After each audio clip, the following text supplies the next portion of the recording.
যে আমি মানুষের চেয়ে উত্তম। খালাকতাহু মিন তিন ওয়া খালাকতানি মিন নার, এটা তো মাটির তৈরি। যুক্তি তো বলে আমি উত্তম হব, আমিও এটাই বলতেছি, যুক্তি বলে মানুষ কেন উত্তম হবে? সবচেয়ে নিকৃষ্ট জিনিসের থেকে তৈরি। উত্তম তো হওয়ার উচিত ছিল নূরের তৈরি, ভালো মতে, কিন্তু নাইলে পরের কথা বুঝে আসবে না।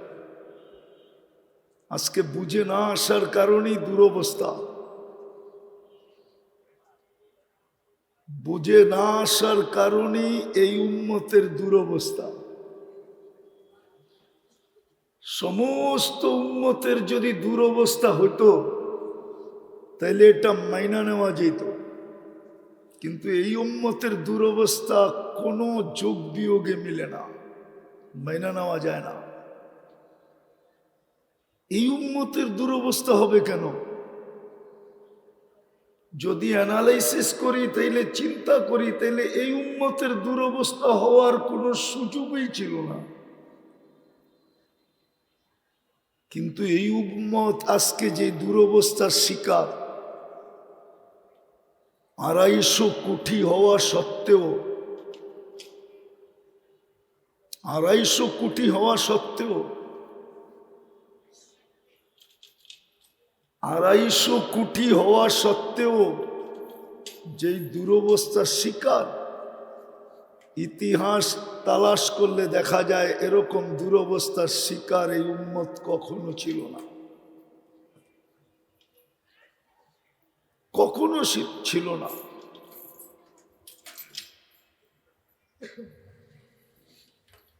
এই উম্মতের আজকে যে দুরবস্থা, 70% সারা দুনিয়ার সম্পদ এই উম্মতের পায়ের নিচে। জানি না হুজুররা মানবে কিনা, 70% দুনিয়ার সম্পদ এই উম্মতের পায়ের নিচে। যখন পেটে পাথর ছিল তখন উম্মতের এই দুরবস্থা ছিল না। ইতিহাস উঠে দেখেন, যখন গায়ে কাপড় ছিল না তখনও এই দুরবস্থা ছিল না। যদি দুরবস্থা হতো তাইলে আমের ইবনে রিবঈ রাদিয়াল্লাহু তাআলা আনহু, পারস্য সম্রাট রোমের দরবারের কালীন ছিদ্র করতে করতে করতে করতে ওর দুয়ার পর্যন্ত পৌঁছার সুযোগ হতো না।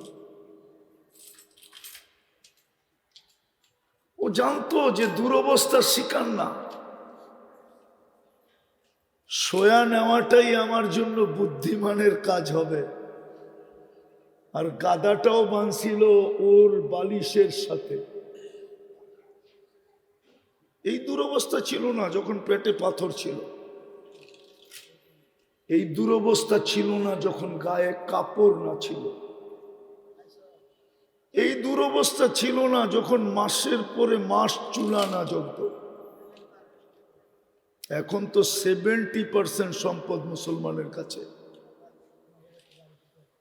দুনিয়ার সবচেয়ে বড় টাকা 4 দেশের কাছে, এর চেয়ে বড় কারেন্সি দুনিয়ার কারো কাছে নাই। কুয়েত, বাহরাইন, ওমান, ব্রুনাই, এর চেয়ে বড় কারেন্সি আল্লাহ কাউকে দেন নাই। হ্যাঁ হ্যাঁ, আমি গনাইলে ফজর পর্যন্ত গনাইতে পারি, যা এই উম্মতকে আজকে বর্তমানে দিছেন। কিন্তু তারপরে উম্মতের এই দুরবস্থা কেন?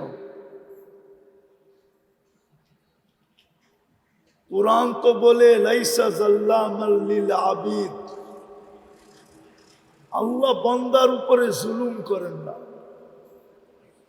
যখন বান্দার উপরে জুলুম করেন না, তো এই উম্মতের উপরে জুলুম করবেন কি করে? এই উম্মত তো আল্লাহ লাডলা। লাডলা বোঝেন? বোঝেন না? সবচেয়ে বড় প্রিয় পাত্র। প্রিয় পাত্র যদি না হইতো তাহলে এতগুলা জিনিস এই উম্মতকে দিতেন না। প্রথম তো মুহাম্মদুর রাসূলুল্লাহ দিতেন না, এই উম্মতকে তো মুহাম্মদুর রাসূলুল্লাহ দিতেন না।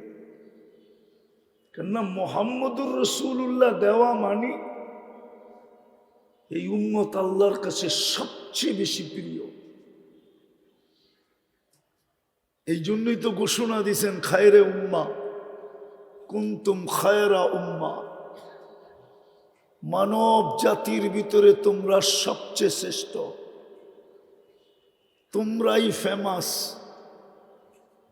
তোমরাই আমার কাছে সবচেয়ে বেশি আধুনিক, তোমরাই আমার কাছে সবচেয়ে বেশি আপডেট,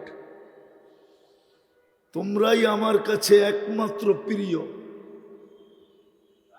যদি ভালো না বাসতেন তাহলে মুহাম্মদুর রাসূলুল্লাহ দিতেন না। ওলামা একমত হবে আমার সাথে,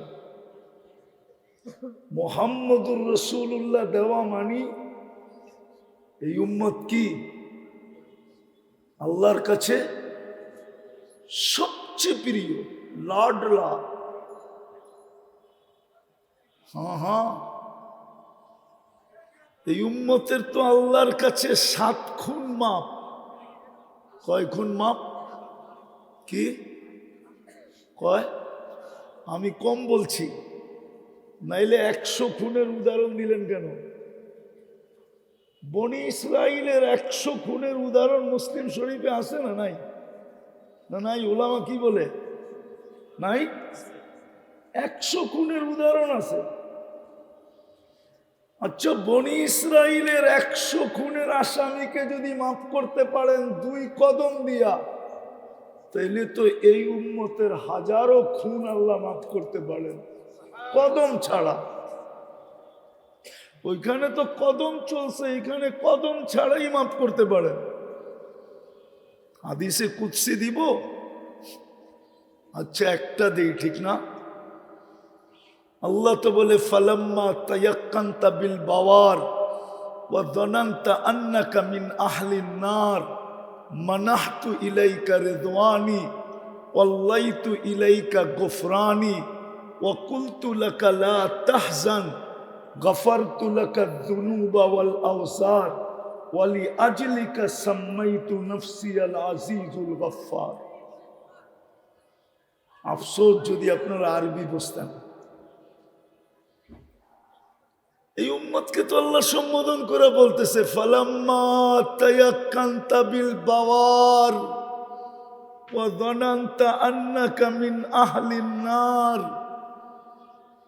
যদি তোর চিন্তায় তুই সিদ্ধান্তে পৌঁছলি যে ধ্বংস তোর জন্য অনিবার্য, দুজক তোর জন্য নির্ধারিত, এটা তোর সিদ্ধান্তে যদি তুই পৌঁছলি, মানাহতু ইলাইকা রিদওয়ানি, আমি রেজার চাদর দিয়া তোকে ডাকতে দেরি করি না, ওয়াল্লাইতু ইলাইকা গফরানি, তোকে মাগফিরাতের ভিতরে ডুবাইতে দেরি করি না।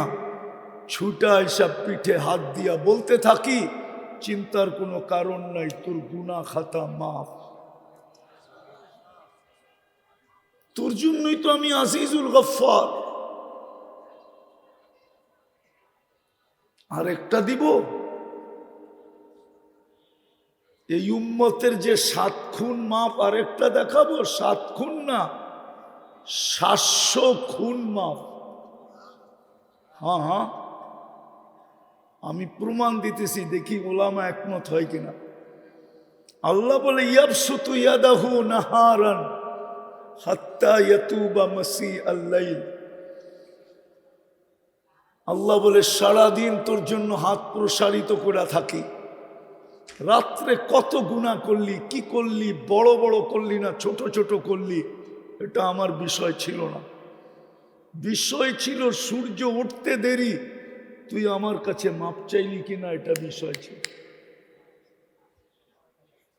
এটা বিষয় ছিল শুধু সূর্য উঠতে দেরি, মাপ চাইতে দেরি হলো না, এটা বিষয় ছিল। রাত্রে কি করলি এটা বিষয় ছিল না।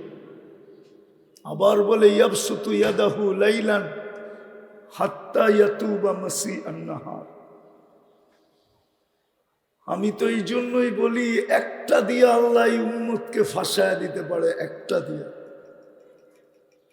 আর আমার মনে হয় একটার কারণেই আজকে উম্মতকে আল্লাহ বারবার হলুদ কার্ড দেখাইতেছে, বিশেষ করে এই বাংলাদেশের উম্মতকে।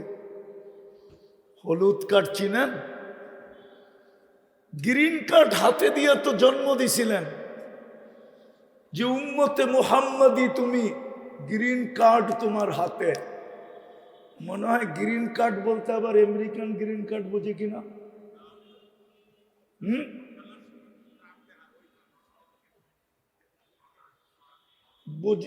আমেরিকান গ্রিন কার্ড বোঝে কিনা?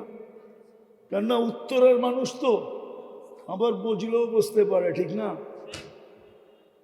তো আল্লাহ তো আমাদেরকে গ্রিন কার্ড দিয়ে উম্মতে মুহাম্মাদি বানাইছিলেন, যে এই কার্ডটার সাথে রাখিস, যেখানে দেখাবি ওকে। মালাকুল মউতকে দেখাইলো ওকে, কবরে দেখাইলো ওকে, কিয়ামতের মাঠে দেখাইলো ওকে, যেইখানে দেখাবি ওকে। হুজুররা মনে হয় মানতে চাবে না। একটা দলিল দিমু বুখারীর থেকে। এই জন্যই মনে হয় ইমাম বুখারী রহমতুল্লাহ আলাই বলতে চাইতেছেন যে কবরের প্রথম প্রশ্ন মান রব্বুকা না। কবরের প্রথম প্রশ্ন মান রব্বুকা না। উনার সাথে ইমাম মুসলিম রহমতুল্লাহ